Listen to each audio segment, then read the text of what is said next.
There are certain parts of a content plan that I believe are essential because they give you focus, direction, clarity, and sanity. One of those are your 3 storytelling pillars.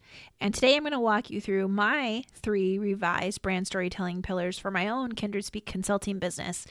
Walking you through why 3 is the number, at what part of the content planning phase you should identify yours, and then I'll share my 3 revised pillars along with how to use them and where. Welcome to Marketing with Empathy, the podcast for brands that want to target and engage moms. Moms influence or control 85% of all household purchases, making them a lucrative market to figure out. But many brands struggle to connect with moms through their content. Even if moms aren't your only audience, they're a critical one to figure out for so many brands. I'm your host, Sarah Panus, and I have more than 20 years of experience working with big brands to small brands, including Sleep Number, SheFit, American Express, Starbucks, LegalZoom, and more. So tune in here for ideas that'll get your products and services into the hands of more moms who need them, so your brand can effectively reach more moms and drive sales.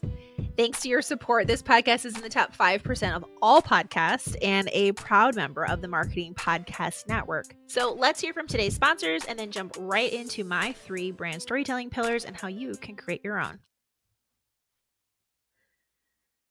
Okay, welcome back. I want to walk you through something that's really critical to your overarching content plans, and that is having 3 brand storytelling pillars. I've talked about this in the past and shared what my earlier storytelling pillars were, but what happens is these things evolve and change as your business evolves and changes. So I want to walk you through what my new 2025 3 brand storytelling pillars are. And before I talk through what they are, let's just talk about why.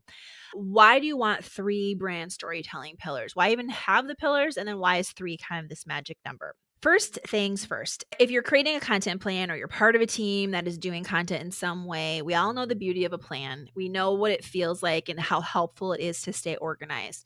What happens with content in an organization, whether you're in a small business, mid-size, or a large enterprise, humongous company, is there's a lot of different ideas for content, a lot of different things we can talk about. It's why we always have to pause and be like, what do we want to talk about? Which things should we focus on? How do we do this? What kind of footage should we capture? All those questions unfold. But first, you need to be really rooted in the pillars that actually matter the most, because it gives you focus, which is going to give you sanity and clarity. So pillars, I think of them as overarching umbrellas. If you're doing storytelling content, editorial storytelling content in general for your brand, I always give the example of pretend your brand is a magazine and you're talking to somebody and you're saying, "Oh, our magazine talks about X, Y, and Z." The beauty of that is it's going to allow you to get really hyper focused and clear on what you're going to create, and you can brainstorm around each of those big overarching pillars. But it also helps your audience, your customer base, the leads you're trying to reach, know what you stand for and what they want to go to you for. They need to put you in a lane, right? They need to understand, oh, that brand, that's for this lane. They help me with this. That's what you want to get really clear and focused on. Okay. And 3 is a great number of pillars to have because it's not too many, it's not too few. And psychologically, even there's science behind how our brains process things in sets of 3. I talk about it when I go through foundational messaging using the story brand framework with my clients. There's a part of that where we talk about the plan and how there's steps 1, 2, and 3. The reason 3 is really easy for our brains to remember is we're hardwired to remember things in sets of 3. It's why when we're on fire, we do what? We're taught to stop, drop, and roll. Or when there's an emergency, what phone number do we call? 911. And even phone numbers, you look at that, they're in blocks of 3 number sequences so that we can memorize things better. It doesn't feel overwhelming to us when we have 3. You're not going to get so scattered that you're talking about too many different things, and it will allow you to stay focused. Then the next question is, at what part of the content planning process and phase should you think about creating your 3 brand storytelling pillars? Before you're able to more easily pull together your pillars, there's a couple steps before that you'll need to feel solid on. My recommendation, and what works really well for all the brands that I've worked with and my 20 plus years of experience of doing this, is first, you need to be really clear on what your foundational messages are. So, for example, when I'm working with clients, I'll do a story brand messaging strategy session. We'll get really clear on who the audience or audiences are, what their problems are, how we speak to them, and we'll craft out a playbook of here's the foundational messages that are going to best hook your audience and connect with them. And we're really clear on that in terms of how the products and services are going to best solve the customer's problems and how we speak to that and really who those customers are. You also want to make sure you have a good understanding of what your business goals are, what the company is working towards, and how this content will support that. In addition, have conversations with other partners across different teams if you're in an organization with multiple leaders to understand what are their individual group goals? What are they trying to accomplish this year? What are hurdles that they have? And how could your content support them as well? Because then you can take all of those goals into mind in the back of your head as we're thinking about what the pillars are going to be and as you're thinking about what they are and how they can serve the business and individual team goals to get everyone really excited. So, making sure you have those foundational messages, that you have a clear understanding of who the audiences are, and you understand the business goals. Okay. So, once you have those figured out, then you're ready because then you have a nice, solid place to build off of, which is your three storytelling pillars. So now that we understand the why and what we need to know before we get to this point in your content plans, let's talk about them. I'll tell you what they are first, and then I'll give some background in terms of why I picked them. So the first is content marketing, the second is mom mindset, and the third is child exploitation. Big picture, what I like to do is pick two that are really on the nose for what you do and what you talk about. 75% to 85% of what I talk about should be in these first two buckets. And then your third bucket is more of a wild card. And the wild card is something that's unique and different to you and your brand. And for me, that's child exploitation because I have, since I've started my business, donated a portion of all of my profits to a nonprofit that helps fund child trafficking rescue missions and helps do all this great work around helping protect kids and families that are trapped in modern slavery around the world. So for me, child exploitation as a topic isn't the bread and butter of what my business is about. It isn't all about the content marketing services and the story marketing help and consulting work that I do. However, it is unique to me. It's something I'm passionate about, and it makes me unique and different. There's a lot of content strategists out there, there's a lot of podcast hosts out there, right? You are attracted to different people because of different reasons. And so, if everybody's cookie cutter and exactly the same, then it's just a sea of sameness. And really, at that point, if you're a product company, you just get commoditized based on price because there's no other differentiator. There's things that need to differentiate us. And as a brand, whether you're selling a product or a service, there is something unique about you. And whether that's something with your product specifically and how it's created and how it's run and how it's different in the industry, or if it's about your process or your people or your beliefs or something that you support. These are all great examples of things you can think about to be your wild card bucket in this pillar, this third pillar.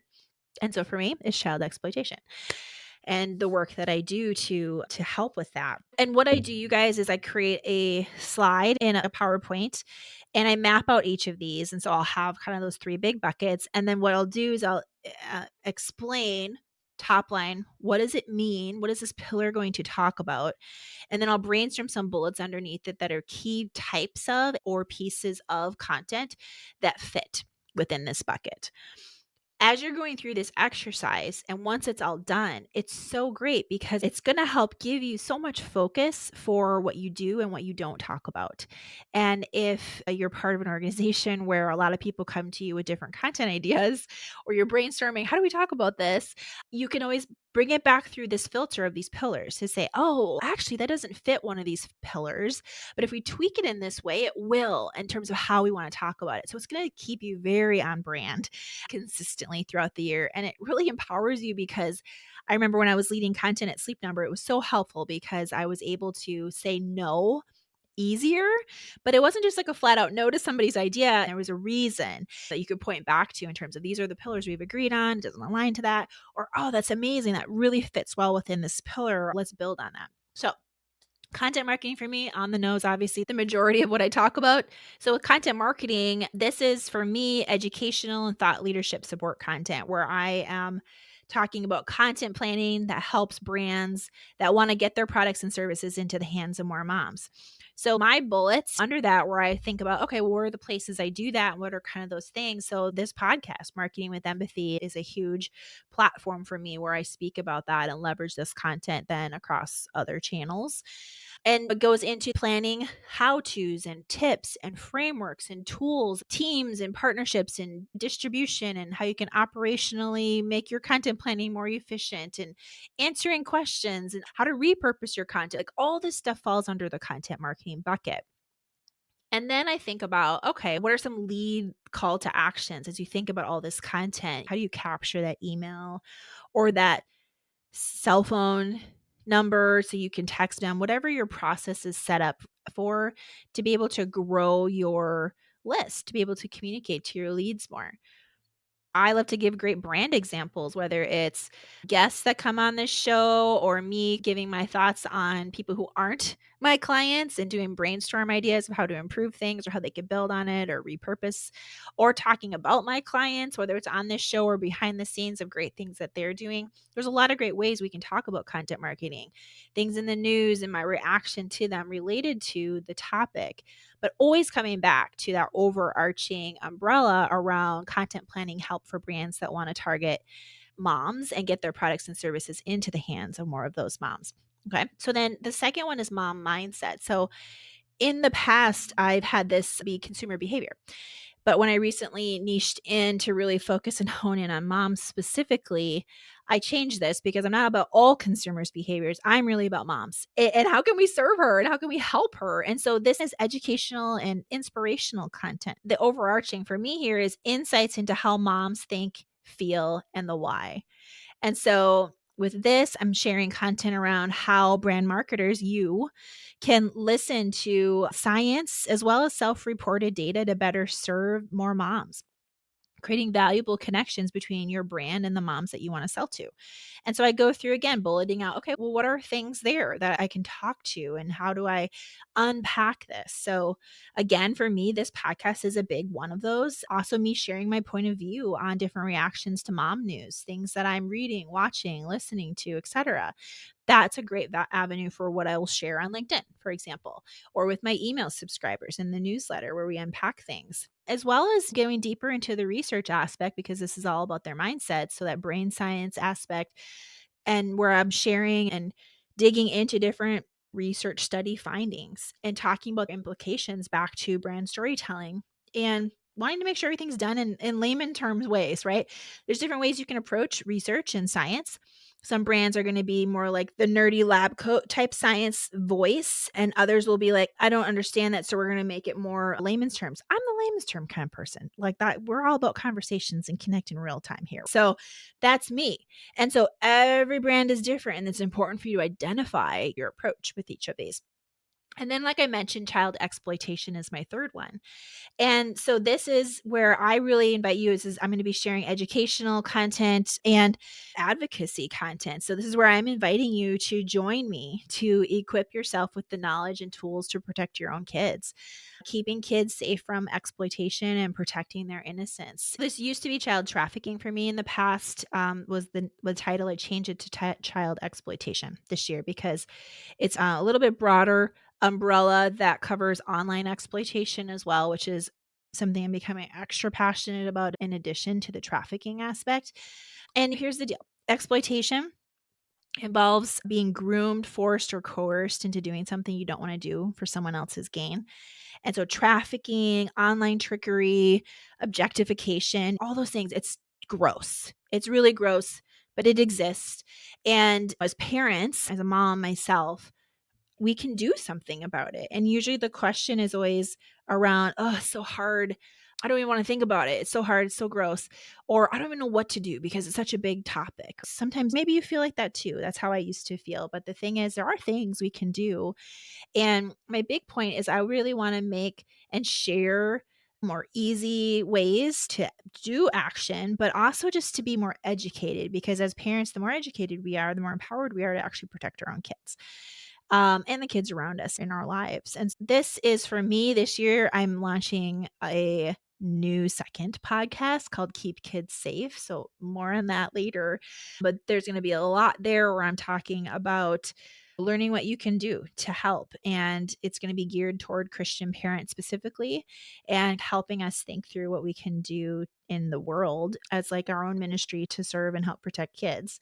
I also share nonprofit reshares from IJM, the nonprofit I support, but also some other great ones like Exodus Cry. And we'll see what else comes up. But those are the two that I really love right now. And just making action easy and removing that doubt of what can you do by sharing those simple things. Those are my 3 pillars. I wanted to go into detail kind of my thought process behind each one of what I wrote down ultimately on the slide to give you that idea as you're creating your own. But then how do you create these? What I do is actually for these pillars is you need to do some research and you need to look through a variety of different places to look for themes of what does your audience care about? What are those goals that the company has? What are things that are coming up? What are ways that really align and ladder back well to your product or your service? And as you're doing that research and you're looking at SEO insights around, for example, what questions people are asking in different areas of the business, or social comments, or research you have from your audience already, or third party research about your audience that you want to reach, things like that. You're going to want to look at multiple sources and then you put them all together and you're looking for areas that overlap and just keep popping up. And you're like, oh, okay, this keeps coming up actually, where our audience is really interested in this, or they have questions about this. We should be answering things around this topic. Or we already know these are a couple big buckets for our brand, but how do we frame it up in a way that actually is resonating with the audience base based on what they're interested in and what they want to know about and what kind of questions that they have? And then after you've created your 3 storytelling pillars, the next question then is, okay, so how do you use it and where do you use it? Now that you have your 3 pillars, you can incorporate this into all of your editorial content plans. So first and foremost, you should have a content planning editorial calendar of some kind. So you want to drop a column into your content calendar that says pillar, and then you can identify which pillar each piece of content you're going to be creating in the future ladders back to. It's a great way to hold yourself accountable and make sure it's laddering back to those pillars and that you're staying true to your plan. So you'll build it into your editorial calendar. You'll help you brainstorm then what other types of content do we want to make under this pillar. You can do individual brainstorms for each of these buckets to blow them out and think throughout the whole year. How do we talk about these things? I also recommend with each of the pillars is assigning a percentage of how much of the content will be about each one. The first and second pillar should be your majority, and then that third wild card is generally 20% or less. Just depends what your wild card is, but generally that's a good makeup for me. Content marketing is like 50% of what I talk about. Mom mindset ends up being like 35%, and then child exploitation is 15%. And then make sure if you're part of an organization with other leaders who need to sign off and get alignment on this and other key partners across different teams, do some PR around this. Definitely make sure you're getting alignment on it from leaders who need to sign off on it so that moving forward, obviously, this will help you. If we've agreed that these are the 3 storytelling pillars, right? That's language you can keep using and keep coming back to hold everyone to pull in the reins when and if you need to, or to inspire ideas of, hey, these are 3 storytelling pillars. So then that gives us some ideas of what we can brainstorm around. So make sure you get alignment and then share it with other key partners and allies across different teams to let them know, hey, this is what we're going to be focusing on. And if you'd like help figuring out what your 3 storytelling pillars should be, or the step before that, clarifying your foundational messaging, I can help do it for you. So if you're interested in that, schedule a free 30-minute discovery call with me at kindredspeak.com to discuss your project and determine fit. It's not a hard sales call. It's a discussion to understand what you're looking for. And if I don't think it's a good fit, I will let you know. So no pressure there. Feel free to book the call. And if you're looking for a content speaker for your company, organization, or professional association, I'm available to speak about how to use storytelling to drive sales, how to sell to more moms and become a mom magnet. And I also lead one liner or elevator pitch workshops to help brands quickly explain what they do in a way that attracts more customers. So schedule a free 30-minute discovery call at kindredspeak.com. And I'll drop the link in the show description as well for anyone interested. I would love to chat with you. If you have other specific questions, feel free to reach out to me on LinkedIn. I'm Sarah Panus at LinkedIn. Until next week, God bless.